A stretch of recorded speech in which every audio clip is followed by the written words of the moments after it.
Look at the motto, gradatim ferociter. Step by step, ferociously. For 26 years, this has been the silent mantra of the most secretive company in the space industry.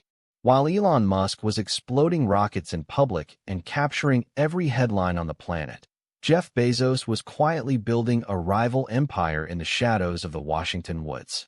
But as we stand here in 2026, the silence has been replaced by a roar. Blue Origin is no longer a hobby for the world's second-richest man. It's a multi-billion-dollar mission to prove that slow and steady can actually win the race. But there's a problem. In the vacuum of space, slow can be a death sentence. This is the story of the blue underdog. This is the struggle of Jeff Bezos to buy his way into the future. You see, Blue Origin's problem in 2026 isn't a lack of cash. It's a lack of the mission.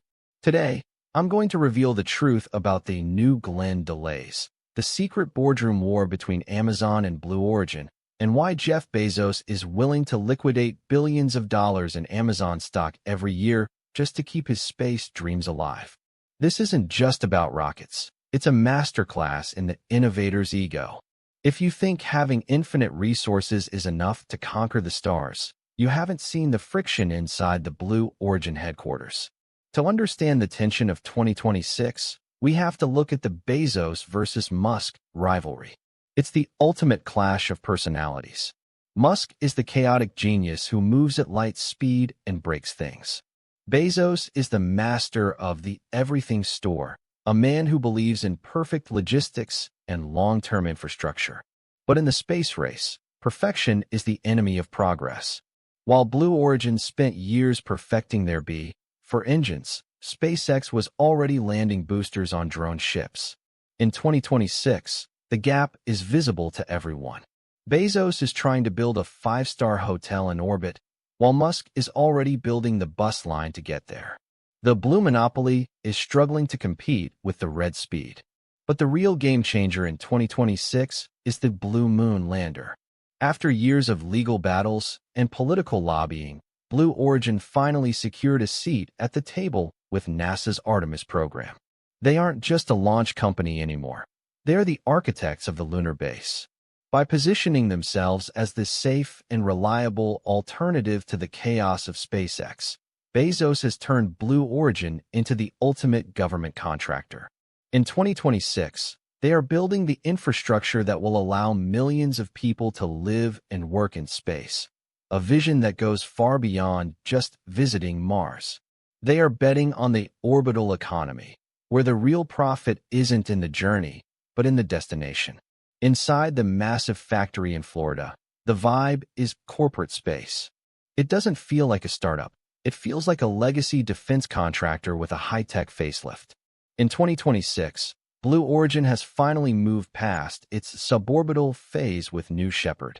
They are launching the New Glenn, a massive orbital rocket designed to be the primary rival to SpaceX's Falcon Heavy.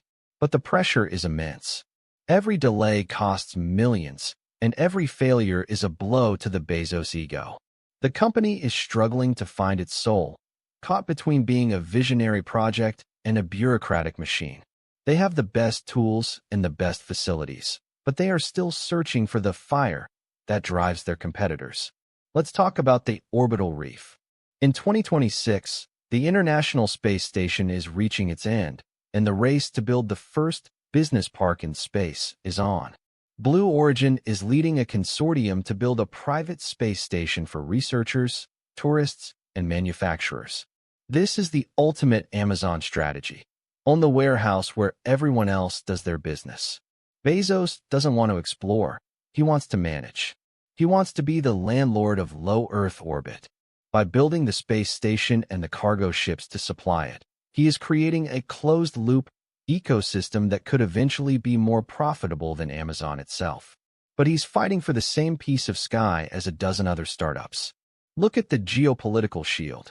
In 2026, Blue Origin is the safe choice for national security launches that don't want to depend on Elon Musk's unpredictable behavior. Governments and large corporations see Bezos as a stable, predictable partner. This institutional trust is his secret weapon. While Musk is busy fighting with regulators on X, Bezos is having quiet dinners with senators and heads of state. He is playing the long game of political influence, ensuring that no matter who wins the tech war, Blue Origin will always have a piece of the pie. It's the old money approach to the new space frontier. So what is the endgame for Blue Origin? In the business world of late 2026, rumors are circulating about a potential merger with a legacy aerospace giant to give them the manufacturing teeth they lack. Or, in a final show of power, Bezos might fully integrate Blue Origin with Amazon's Project Kuiper to create a massive space-based internet and logistics network. They are a company that is currently too big to fail because their founders simply won't let them. They are a monument to the power of capital in a world of high-risk engineering. The lesson for every entrepreneur is that you can't buy culture. You can buy the best engineers, you can build the biggest factories, and you can win the biggest government contracts. But you can't force the kind of obsessive, mission-driven energy that defines a true disruptor. Blue Origin is trying to manufacture that energy, and in 2026, the results are still mixed. They are the ultimate example of corporate transhumanism, a company trying to upgrade itself from a slow-moving giant to a fast-moving pioneer. Will Jeff Bezos ever stand on the moon? Can Blue Origin finally outlaunch SpaceX? Or will they be remembered as the world's most expensive also-ran? The world of 2026 is looking up at a sky that is becoming a playground for billionaires. The race is no longer between nations. It's between two different visions of the future.